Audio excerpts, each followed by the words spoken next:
우리는 지난주까지 죄사함과 새 출애굽이라는 주제로 마가복음 2장 17절까지의 말씀을 살펴보았습니다. 이제 예수 그리스도를 통해서 시작된 새 출애굽, 그 새 출애굽의 길에 어떠한 일들이 이루어지고 있는지 오늘 마가복음 2장 18절에서 22절의 말씀을 통해서 첫 번째 시간으로 함께 보내고자 합니다. 마가복음 2장 18절에서 22절 우리가 오늘 보아야 할 본문의 말씀은 2장에서부터 3장 6절까지 구성하고 있는 5개의 법적 논쟁 이야기의 중심에 있죠. 이 이야기는 앞선 식탁 교제, 예수님의 그 식탁 논쟁에 이어서 식사라는 주제로 이어지고 있습니다. 그리고 뒤따라서 오는 본문 안식일에 밀 이삭을 잘라 먹는 그런 제자들의 모습과 연관되어서 같이 식사라는 주제로 이어지고 있는 것을 우리가 볼 수 있죠. 앞선 논쟁은 식탁 논쟁, 지금 우리가 보아야 할 논쟁은 금식 논쟁, 그리고 뒤이어서 나오는 논쟁은 안식일 논쟁인데 이 세 가지 논쟁이 바로 식사와 관련된 논쟁입니다. 그러나 이 같은 식사라는 주제로 이 모티브로 이루어져 있는 세 개 연속된 논쟁이지만 각각의 주요한 이슈는 이 식탁에서 마주하는 사람들, 이 식탁 교제에 참여하는 그런 식탁의 친구들, 그 친구들이 식탁 논쟁에서는 주요 이슈였고 지금은 금식이라는 이 율법 관례를 준수하지 않는 것에 대한 것이 논쟁의 주제가 되죠. 그리고 이어서는 안식일에 밀 이삭을 잘라 먹는 그 안식일법을 위반하는 그 것이 바로 주제가 되는 것을 우리가 볼 수 있습니다. 앞선 식탁 논쟁에서 예수님의 그러한 식탁의 교제에 참석하는 친구들을 바라보면서 그런 예수님의 식탁 그 습관에 대해서 제자들에게 질문이 주어지는 것을 우리가 볼 수 있지만 오늘 본문에서는 이 금식 논쟁은 제자들이 금식하지 않는 것에 대해서 예수님에게 질문이 되어지는 것을 우리가 볼 수 있습니다. 그 뒤에 안식일 논쟁에서도 제자들이 그 이삭을 자른 행위에 대해서 예수님에게 직접적으로 질문이 주어지는 것을 볼 수 있죠. 오늘 우리가 자세하게 살펴보아야 할 이 금식 논쟁은 다른 이야기와 다르게 배경에 대한 공간적인, 시간적인 이 배경에 대한 언급이 전혀 없습니다. 이렇게 이 배경에 대한 정보가 생략되어져 있다라는 것은 상대적으로 이 오늘 전하고자 하는 메시지, 금식 논쟁, 이 금식이라는 주제에 대한 집중할 수 있는 효과를 가져오는 것이죠. 일어난 사건의 배경이나 이런 사건보다는 예수님과 이어지는 논쟁, 이 담화 자체에 집중한다라는 것은 우리가 본문을 통해서도 확인할 수 있습니다. 우리가 짧은 본문인데 18절에서 22절의 말씀 가운데 앞선 18절, 이 18절에는 사람들의 질문이 담겨져 있죠. 그리고 그 뒤에 나오는 답변 19절에서 22절 예수님의 이 답변 딱 두 가지 이 전개로 이루어진다는 것을 우리가 볼 때 금식이라는 이 논쟁에 대해서 담화 자체에 대해서 집중하고 있구나라는 것을 알 수 있죠. 더군다나 이 논쟁의 주제가 되는 왜 제자들이 금식하지 않느냐, 이 금식하지 않는 행동 역시 이 질문자들의 대답 속에서, 질문 속에서만 거론되어진다는 것을 볼 때 주제에 대해서, 논쟁에 대해서, 금식에 대해서 집중하고 있다는 것을 우리가 볼 수 있습니다. 그저 이 사건의 묘사는 세례 요한의 제자들과 바리새인들이 금식하고 있다라는 것에 대한 이 간략한 정보에 대해서만 제공하고 있다라는 것이죠. 앞서 말씀드렸듯이 18절 짧은 이 질문, 도발적인 행위와 도전과 이에 대한 답변 19절에서 22절 이렇게 딱 두 가지 이 두 가지로 구성되어 있다는 것을 우리가 기억하면서 오늘 본문을 함께 보았으면 좋겠습니다. 금식 논쟁은 요한의 제자들과 바리새인들이 금식하고 있다라는 정보로부터 시작되죠. 당시 유대인들은 모세의 법에 율법이 규정하는 것처럼 1년에 한 번 대속죄일, 이 속죄일에 금식하고 있었습니다. 그리고 또 언제 금식하느냐? 개인적인 상황과 나라의 그런 어려움, 이런 재앙, 특별히 기근 같은 그러한 재앙을 해결하기 위하여서 자발적으로 금식을 하였는데, 한 주에 이틀, 둘째 날이 되는 월요일과 다섯째 날이 되는 목요일에 행해졌죠. 특별히 주전 2세기경에 이러한 관례가 생겨났습니다. 전승에 따르면은 모세가 목요일에 시내산에 올라갔다가 월요일에 내려왔다라고 합니다. 그래서 이 월요일과 목요일에 금식하는 것이죠. 누가복음의 말씀을 보면 바리새인과 세리의 기도가 나오는데, 이 바리새인은 일주일에 1회에 두 번씩 금식하였다라고 자랑하죠. 그것이 바로 이 월요일과 목요일이었습니다. 이 외에도 유대인들은 종말론적인 구원을 바라보면서 금식을 행했습니다.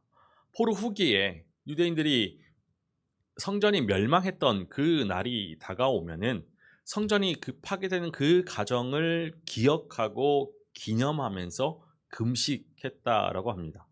이런 가운데 포로에서 돌아온 포로 귀환 이후에 새로운 성전이 건축되는 것을 바라본 백성들이 제사장들과 스가랴에게 계속해서 우리가 금식해야 할 것인지를 묻게 되지요. 우리가 스가랴 7장 3절의 말씀을 한번 확인해 보도록 하겠습니다. 만군의 여호와의 전에 있는 제사장들과 선지자들에게 물어 이르되 내가 여러 해 동안 행한 대로 5월 중에 울며 근신하리이까 하매. 이 질문에 스가랴는 유대 백성이 다시 이방의 침략을 받아서 흩어지게 되지만 하나님께서 그들을 종 노릇에서 구원하셔서 그들과 새 언약을 체결하실 것인데, 그때 종말론적인 그 새 성전이 건축되고 금식이 변하여서 기쁨과 즐거움과 희락의 절기들이 될 것이다라고 전해줍니다. 우리 스가랴 8장 19절의 말씀을 함께 읽어보겠습니다.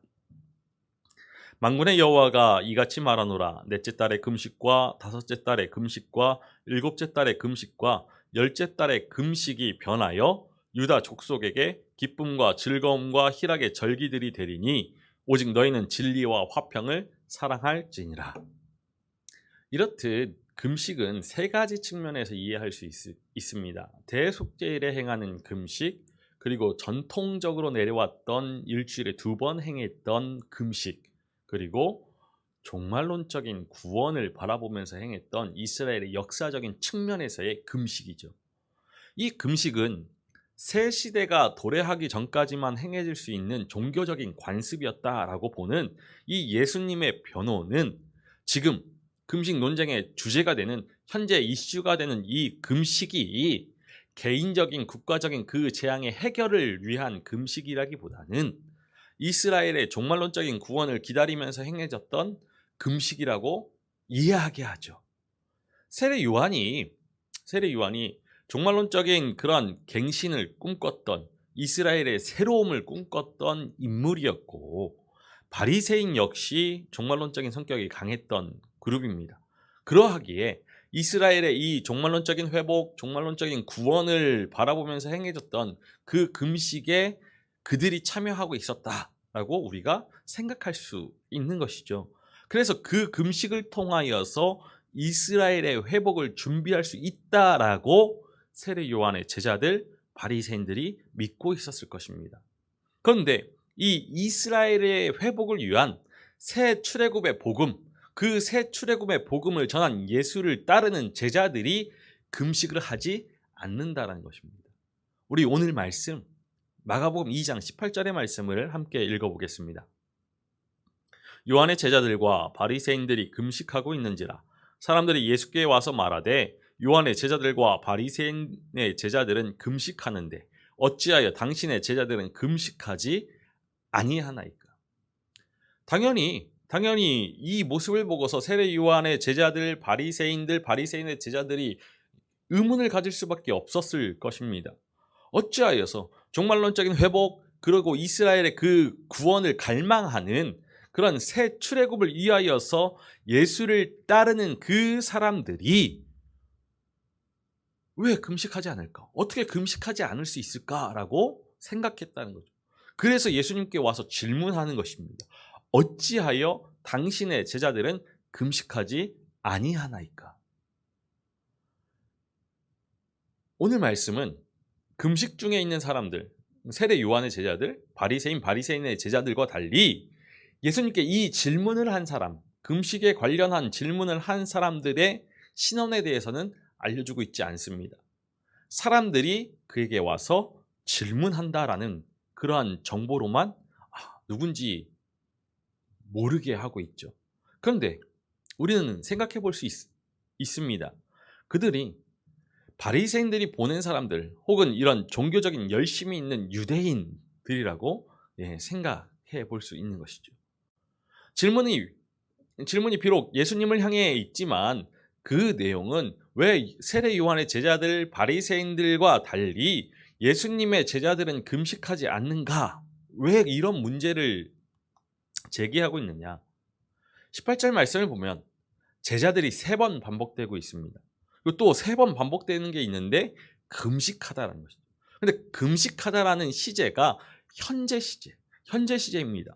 금식하고 있지 않느냐, 우리는 금식하는데 금식하고 있지 않느냐라고 하는 것은 금식이라는 이 문제들, 논쟁의 주제를 부각하는 것이죠. 금식을 준수하는 이 논쟁이 제자들이 주요 인물이 되는 것, 이 사건의 중심이 되는 것은 아마 이 금식 논쟁이 초대교회가 이 금식을 포함하여서 유대의 그런 전통적인 관습들을 지켜야 하는지 아니면 지키지 않아도 될 것인지에 대해서 이 마가복음은 그러한 해석을, 방향을, 방법을, 길을 알려주고자 하는 그런 의도였을지도 모르겠습니다. 그런데 우리가 흥미로운 것은 이전의 논쟁에서는 예수님의 그러한 식탁 교제에 참여한 사람들, 식탁의 친구들에 대해서 제자들이 질문을 받았는데 이번 논쟁에서는 제자들이 금식하지 않는 일에 대해서 예수님에게 질문이 가해지고 있다라는 것이죠. 왜냐? 이러한 제자들의 행동은 스승이 책임져야 하는 그런 유대의 문화가 있었는데 제자들이 금식하지 않는 것, 이것은 예수님께서 가르치지 않으셨다는 것이죠. 예수님의 가르침에 있었다라는 것입니다. 그래서 예수님에게 질문하러 온 것이죠.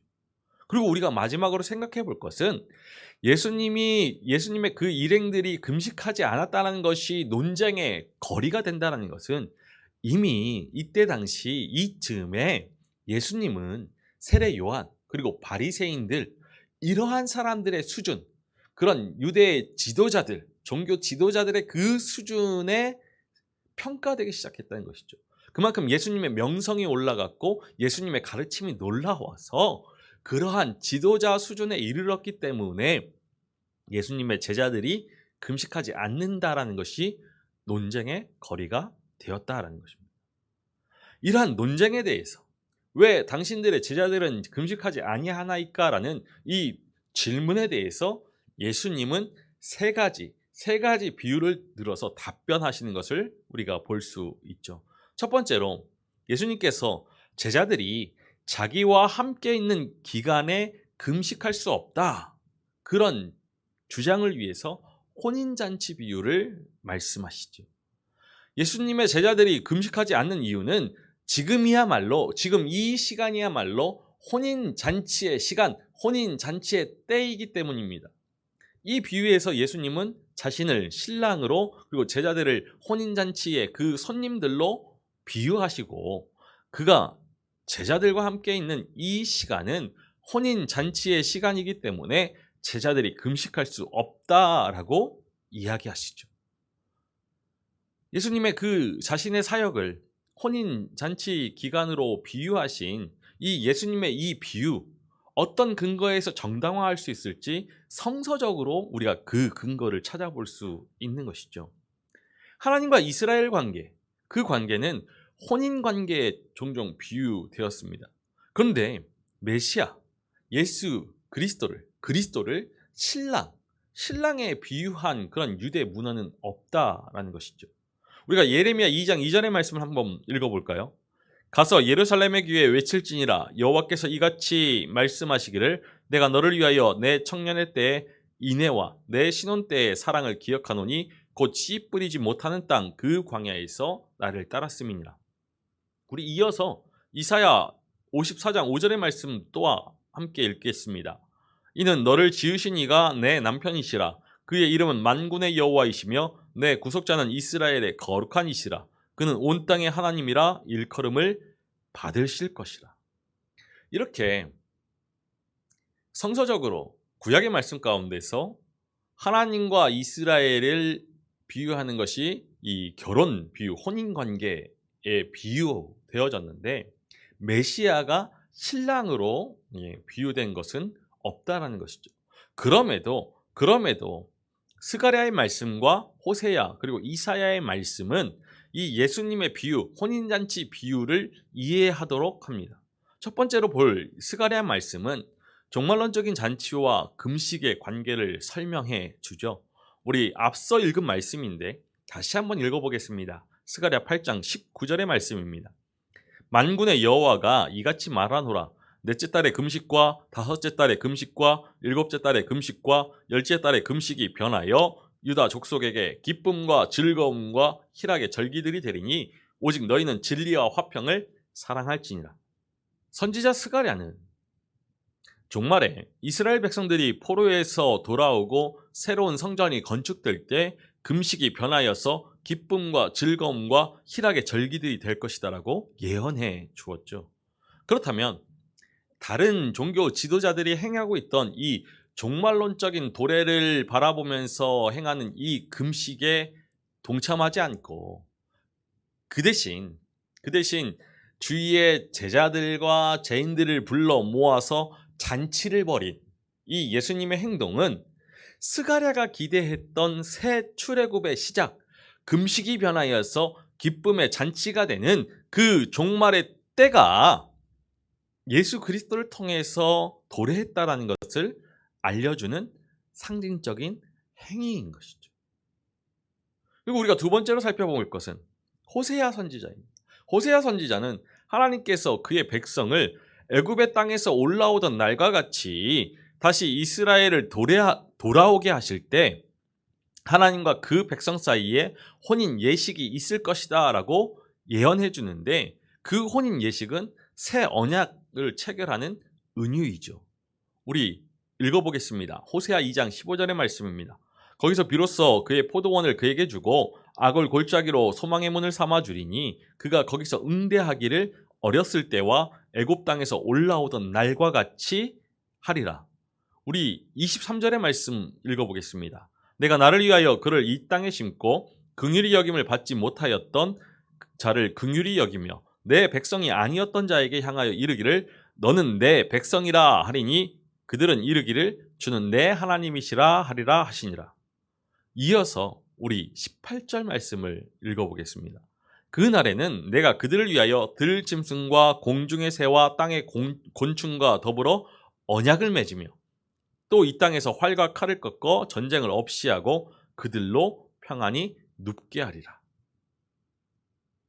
이렇게 호세아 선지자는 종말론적인 그 구원을 회복을 갈망하는 그 백성들에게 찾아오셔서 새 언약을 체결하시는 그 모습을 혼인 예식으로 비유해 주었죠. 마지막으로 살펴볼 것은 이사야 62장 5절의 말씀입니다.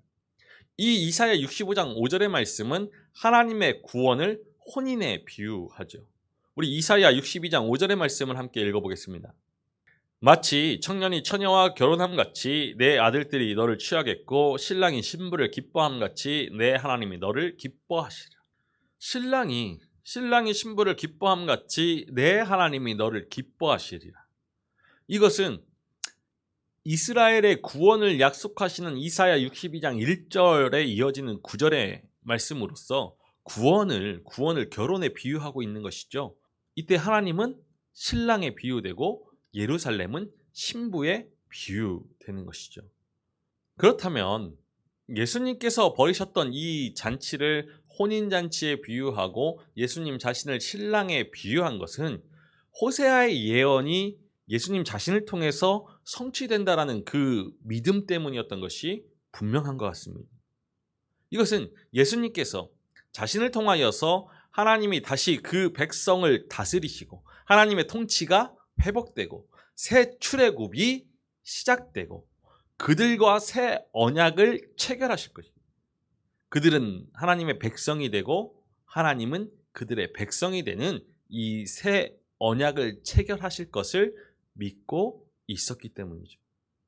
그러므로 예수님의 이 혼인잔치 비유에서 신랑이 혼인집에 손님들과 함께 있다라는 것, 이것은 하나님께서 구원을 위하여서 이 땅에 임하셨음을 뜻하는 것이죠. 우리 오늘 본문의 말씀 2장 19절의 말씀 함께 읽어보겠습니다.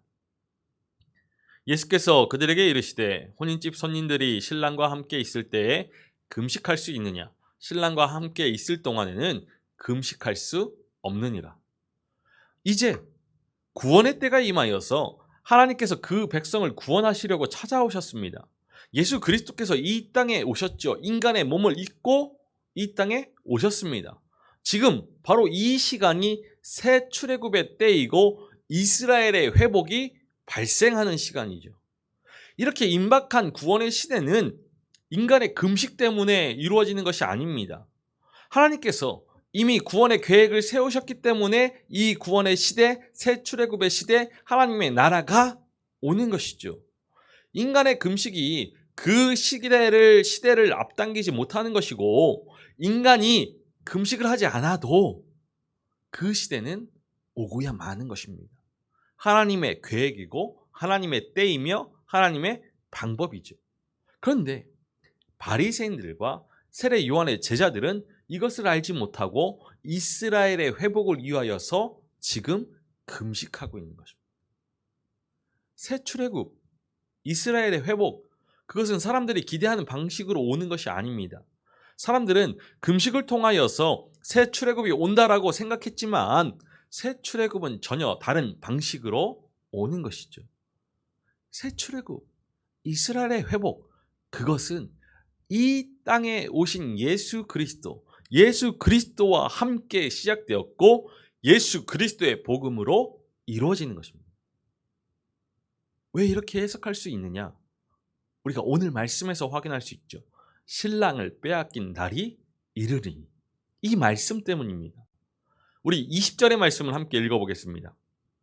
그러나 신랑을 빼앗길 날이 이르리니 그 날에는 금식할 것이니라. 예수님께서 금식을 부정하지 않으셨다라는 말은 옳은 말인 것 같습니다. 혼인잔치 비유는 금식해야 하는 새로운 이유, 새로운 때를 말해주는 것이죠. 이 20절 말씀에서 반복되고 있는 때와 시간을 알리는 단어들, 날들, 때, 그때, 그날들에는 금식해야 하는 금식해야 하는 때, 그날, 그것을 현저하게 부각하기 위한 반복입니다. 반복. 예수께서 그 신랑이 그들로부터 데려감을 당하는 날, 그 날에는 제자들이 금식해야 한다라고 말씀하시죠. 그런데 데려감을 당하다, 이 말은 헬라어로 아빠르테라고 합니다. 아빠르테.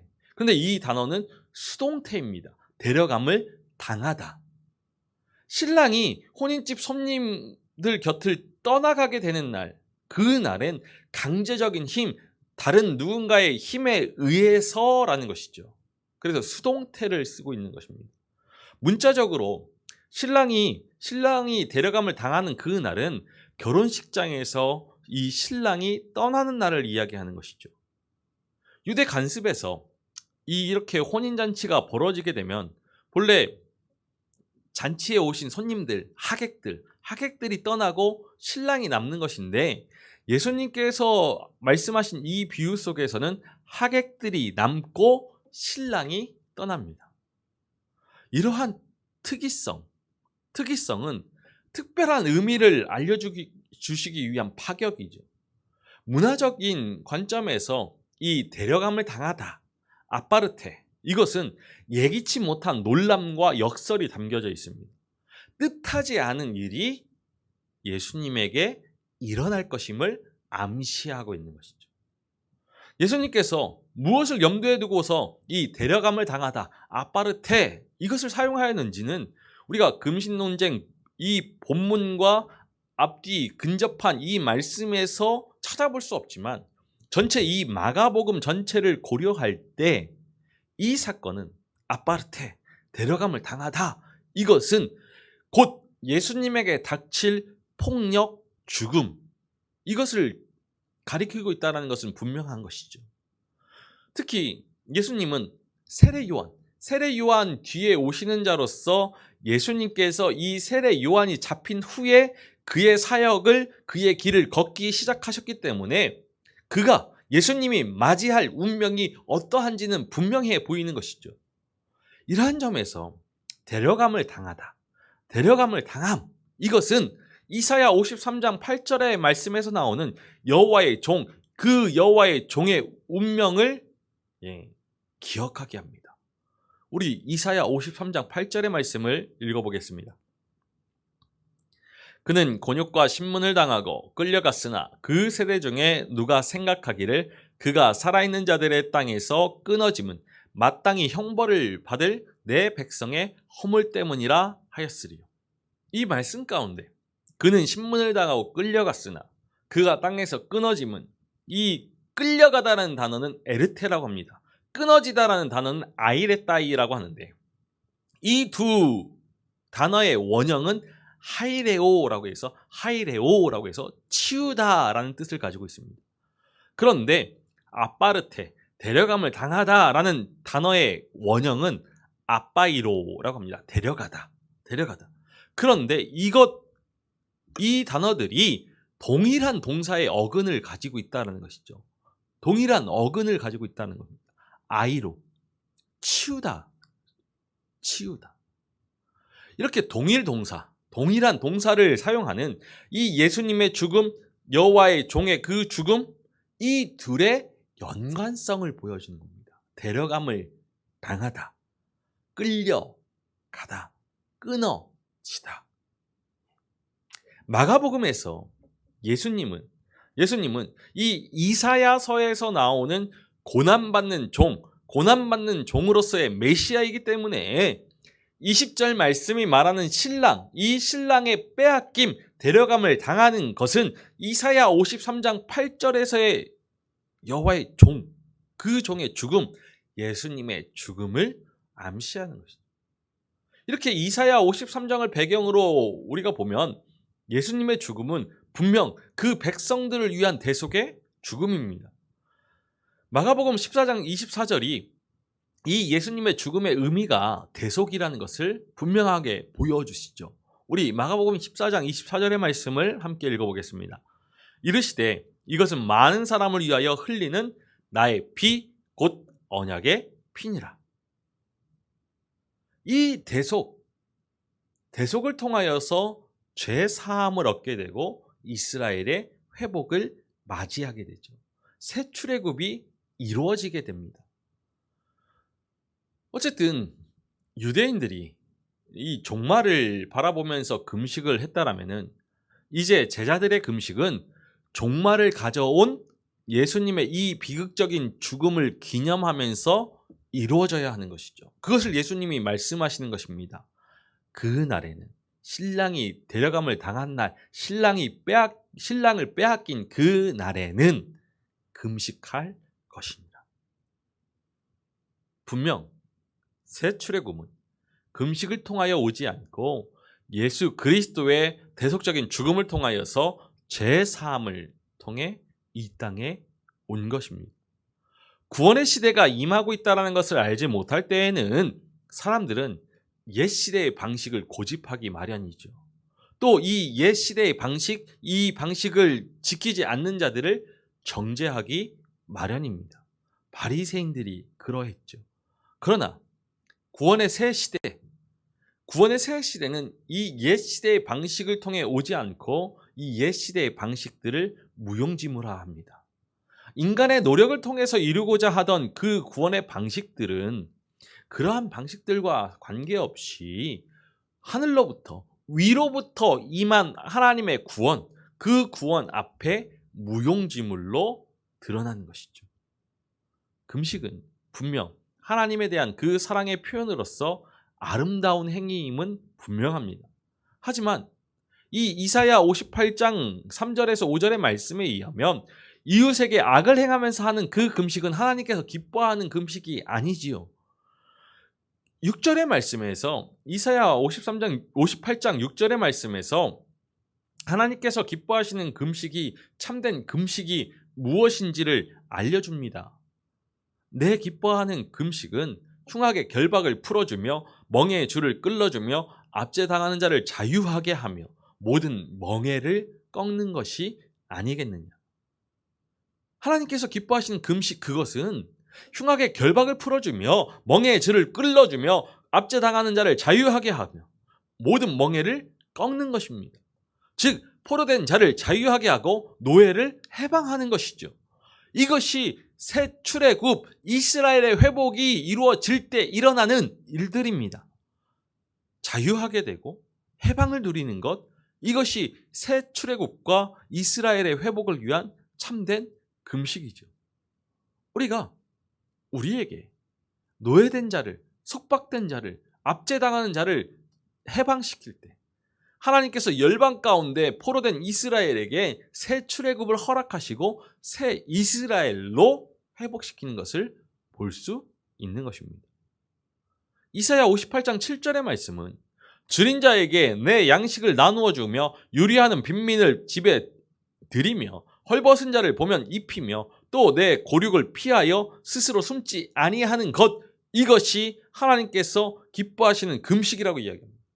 먹을 것이 없는 자에게 양식을 주고 집이 없는 자에게 쉴만한 거처를 제공해주고 옷이 없는 자에게 옷을 제공하면 하나님께서 우리에게 새 출애굽을 허락하신다는 것입니다. 하나님은 가난한 자를 긍휼히 여기는 그 민족을 긍휼히 여기셔서 그 민족이 회복되도록 하시는 분이시기 때문입니다. 그러하기에 유대인들이 참으로 그 이스라엘의 회복을 준비하려면 단지 금식하는 것이 아니라 노예들을 해방하고 자유하게 하여서 그들의 새 출애굽을 회복을 준비해야 하는 것입니다. 애굽에서 노예로 전락한 이스라엘 백성들을 해방시켜서 하나님의 백성으로 삼은 그 출애굽의 정신을 기억하고 지키며 새 출애굽을 준비해야 하는 것입니다. 이어지는 비유는 생배조각 비유와 포도주 부대 비유이죠. 옷 수선하는 방법과 포도주를 보존하는 방법에 연관되어져 있습니다. 우리 마가복음 2장 21절에서 22절의 말씀을 읽어보겠습니다. 생배조각을 낡은 옷에 붙이는 자가 없나니 만일 그렇게 하면 기운 새 것이 낡은 그것을 당기어 헤어짐이 더하게 되느니라. 새 포도주를 낡은 가죽 부대에 넣는 자가 없나니 만일 그렇게 하면 새 포도주가 부대를 터뜨려 포도주와 부대를 버리게 되리라. 오직 새 포도주는 새 부대에 넣느니라 하시니라. 생배조각을 헌 옷에 깃지 않고 새 포도주를 낡은 가죽 부대에 넣지 않죠.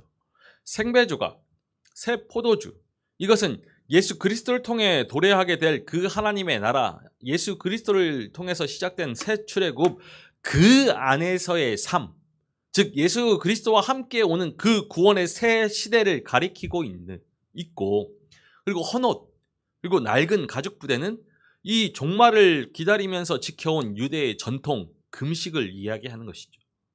예수님의 비유에서 반복적으로 등장하고 있는 생배 조각, 새 옷 조각, 그리고 새 것, 새 포도주, 이 명사를 수식하는 이 단어가 담고 있는 의미는 가버나움 회당에서 예수님을 향해 외쳐졌던 그 새로운 가르침, 또 가버나움 집에서 우리와 그와 같은 것을 결코 보지 못했다라는 그 탄성 속에 담긴 것과 같은 것입니다. 따라서 비유의 핵심은 분명해 보이죠. 이 두 비유, 생배조각 비유와 새 포도주 부대 비유는 예수 그리스도를 통해 도래하게 된 새로운 시대 현실, 새 출애굽을 담고 있는 것입니다. 특히 종말론적인 이 메시지를 일상의 문제에 빗대어서 이 생배조각 비유, 새 포도주 비유에 빗댄 이 예수님의 비유, 이 예수님의 특유의 화법은 하나님 나라를 일상성으로 드러내는 효과가 있죠. 예수님은 종종 이렇게 흔한 주변에서 볼 수 있는 것들을 들어서 말씀하셨습니다. 비유하셨죠. 이것이 예수님의 특유의 화법이었습니다. 예수님에 따르면 예수님의 사역을 통하여서 새 출애굽이 시작되었고 하나님 나라의 도래가 시작되었고 제자들은 그것을 믿고 따름으로써 하나님의 통치, 하나님의 다스림 가운데 들어오게 되죠. 그런데 하나님 나라의 그 현실이 이러함에도 만약에 그 현실, 새 출애굽의 시작 가운데 있는 제자들이 하나님 나라 안에 거하는 제자들이 종말을 기대하면서 행해졌던 그 금식을 계속해서 지킨다라면 그것은 마치 예수 그리스도로 시작된 이 새 출애굽을 부정하는 것입니다. 마치 하나님 나라가 이 땅에 아직 오지 않은 그 시대로, 이전의 옛 시대로 돌아가려는 터무니없는 행동일 수밖에 없다라는 것이죠. 그래서 예수님이 강하게 말씀하시는데 그 강한 예수님의 어조는 두 비유, 이 생배조각 비유, 포도주 가죽부대 비유, 이 두 비유 모두 그 시작이 부정문으로 시작하는 것으로 느껴질 수 있죠. 아무도 원망하지 않는다. 예수님의 최종적인 입장은 마지막 선언에 담겨져 있습니다. 우리 마가복음 22장 하반절의 말씀을 함께 읽어보겠습니다. 오직 새 포도주는 새 부대에 넣느니라 하시니라. 이 새 비유를 통해서 예수님이 가르쳐주고자 하시는 것은 예수님 자신을 통해 시작된 이 종말 새 출애굽을 살아가는 사람에게는 옛 시대의 관습이 맞지 않고 만약 어떠한 의식이 필요하다라면은 하나님 나라를 도래하게 한 예수님의 그 사역, 예수님의 그 새 출애굽의 사역을 기초로 재정비해야 된다는 것입니다. 새 출애굽의 시대에는 새 포도주가 새 부대에 담겨져야 하듯이 새로운 전통에 담겨져야 되죠. 이 낡은 옛 시대의 전통을 개혁하고서 새로운 전통을 형성해야 합니다. 예수님께서 이렇게 옛 유대의 전통을 존중하지 않는 모습을 보이신 것은 이미 이것은 예수 그리스도를 통해서 도래하게 된 하나님의 나라, 예수 그리스도를 통해 시작된 그 새 출애굽의 시대에는 어울리지 않기 때문입니다. 하나님의 나라를 담기에는 부적합하기 때문이죠. 새 출애굽에 참여하는 길, 그것은 금식이 아니라 하나님께서 이 땅에 보내신 메시아 그리스도 예수입니다. 예수 그리스도만이 새 출애굽을 위한 길이 되죠. 예수 그리스도를 믿고 따르는 것이 새 출애굽을 위한 길입니다.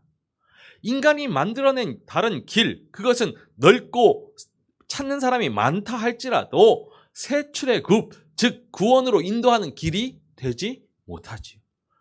신랑을 빼앗기면 금식을 해야 한다. 새 포도주를 넣을 수 있도록 새 부대를 준비해야 한다. 이것이 바로 우리가 행해야 할 금식인 것입니다. 특별히 오늘은 사순절이 시작되는 성의 수요일, 재수요일이라고도 하죠. 전통적으로 이 성회수요일, 재수요일에는 재를 이마에 묻히고서 바르고서 금식하는 시간을 가졌습니다. 우리가 오늘 이 말씀 금식 논쟁을 기억한다라면은 우리가 가져야 할, 우리가 행해야 할 참 금식이 무엇인지는 분명한 것입니다. 새 부대를 준비하는 길, 새 출애굽을 위하여서 이 땅에 오신 그 예수 그리스도를 믿고 따르는 것, 이것이 새 출애굽을 맞이하는 길이고 새 부대를 준비하는 길이죠. 참 금식의 길입니다. 옛 시대의 방식에 매여 사는 것이 아니라 사람들이 말하는, 전통이 말하는 그 길을 따르는 것이 아니라 새 시대, 새 출애굽 하나님 나라를 바라보면서 세상의 것이 아닌 십자가의 길, 고난의 길을 걸어가면서 참 자유와 해방을 주실 하나님의 은혜를, 예수 그리스도의 은혜를 사모하는 것, 이것이 우리가 행해야 할 참 금식인 것이죠. 지금 여기에서 우리에게 허락하신 자유와 해방을 기뻐하고 감사하면서, 그 죄사함의 은혜를 기뻐하고 감사하면서 새 출애굽의 삶을 살아가고 새 출애굽의 소식을 세상에 전하는 것, 세상에 억눌린 자들을 자유하게 하고 억압받는 자들을, 압제당하는 자들을 해방시키는 것, 이것이 우리가 행해야 할 참 금식의 삶인 것입니다. 이렇게 우리는 예수 그리스도를 통해서 열려진 새 출애굽의 길을 보게 됩니다. 금식 논쟁을 통하여서 우리가 마땅히 행해야 할 그 믿음의 길, 그것은 분명해지죠. 오늘 우리에게 주신 말씀을 깊이 새겨보면서 우리의 삶으로 신음하고 끙끙거리면서 그 믿음의 삶을, 참 금식의 삶을 살아낼 수 있는 우리이기를 간절히 소망합니다. 기도하시겠습니다. 살아계셔서 찬양받으시기 합당하신 아버지 하나님, 우리를 구원하시기 위해 이 땅에 우리 주 예수 그리스도를 보내어 주시고 우리의 삶에 하나님의 나라를, 새 출애굽의 은혜를 허락하여 주시니 참으로 감사를 드립니다. 주님, 이 시간 우리에게 주신 말씀을 붙들고서 온전한 마음으로 주님을 믿고 따르기를 소망합니다. 옛 시대의 전통에 얽매여 있는 것이 아니라 예수 그리스도를 통해 시작된 그 나라를 바라보면서 우리를 올가매고 있는 세상의 것들에서 자유하게 하시고 해방되게 하시고 오직 우리 주 예수 그리스도의 그 대속의 은혜를, 구속의 은혜를 사모하면서 주님을 따를 수 있는 믿음 되게 하여 주옵소서. 우리가 살아내야 할 믿음의 삶이 무엇인지, 참 금식의 삶이 무엇인지 날마다 믿음으로 우리의 삶으로 신음하며 끙끙거리며 살아내게 하시고, 주님, 우리의 삶에 임한 하나님의 나라를 통하여서 이 땅 가운데 하나님의 나라를 확장하고 주님의 뜻을 이룰 수 있는 믿음 되게 하여 주옵소서. 주님, 말씀의 참 의미를 깨닫길 소망합니다. 힘써 말씀을 보고 듣고 배우며 익히게 하시고 그 말씀이 그 삶의 능력이 되고 그 삶의 길이 되도록 인도하여 주옵소서. 감사를 드리며 우리 주 예수 그리스도의 이름으로 기도하옵나이다. 아멘.